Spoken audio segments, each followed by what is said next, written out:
So you've just spent the last 20 minutes of your life wrestling with that G major chord, and you're finally beginning to make it ring out. So you pat yourself on the back, you take a little break. Maybe you put the kettle on or listen to some music on the radio, maybe even vinyl if you're feeling a tad nostalgic. And then BAM! You hear someone effortlessly gliding through a beautiful solo or an impeccably beautifully strummed set of chords. And the little voice inside you says, oh, why do I bother?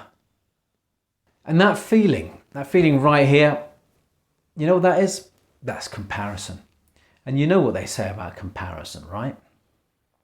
And it's more than just frustrating, it's completely unfair. Because you're comparing your day 30 with someone else's year 30.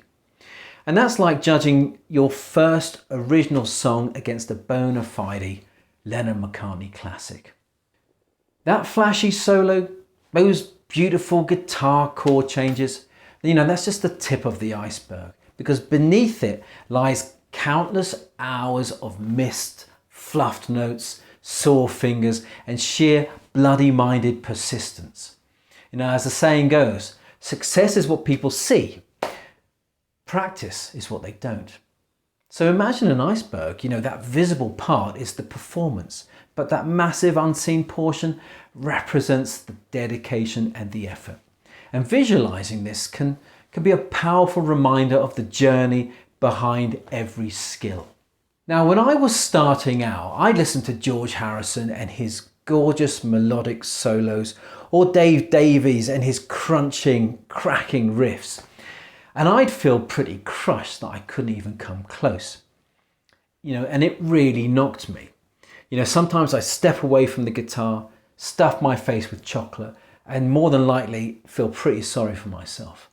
But the thing is, I always came back. I always came back to the guitar. And here's the thing, most people quit. Now, according to a study by Fender, 90% of beginner guitar players give up within the first year. Don't believe me? Look, I've got it written down here somewhere. Here we go. 90%, right? And why do they give up? Well, it's finger pain. It's difficulty pressing strings. It's lack of immediate progress. It's, oh, it hurts too much. But you haven't quit.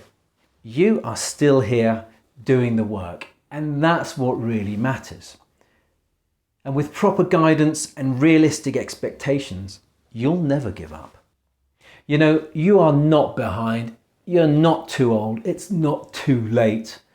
You are right where you need to be. Your guitar journey doesn't have to look like anyone else's. And to kind of quote Mr. Peter Townsend, pick up your guitar and play, just like yesterday, and today, and tomorrow. Now go and crush those chords. And hey, look, if you want an extra push and a supportive space to keep going, I now do live lessons online on a learning platform called Till. There's no pressure, just progress. And there are details down there in the description, just below the like and subscribe button. So if you're ready to move forward, go back to this G chord video here and let's get it ringing out clearly, confidently and cleanly. Thanks so much for listening to me today. Happy practicing.